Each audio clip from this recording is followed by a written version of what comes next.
I heard something downstairs.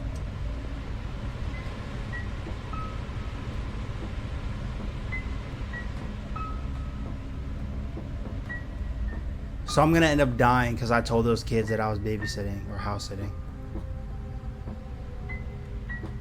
Can't let niggas know your move, I guess.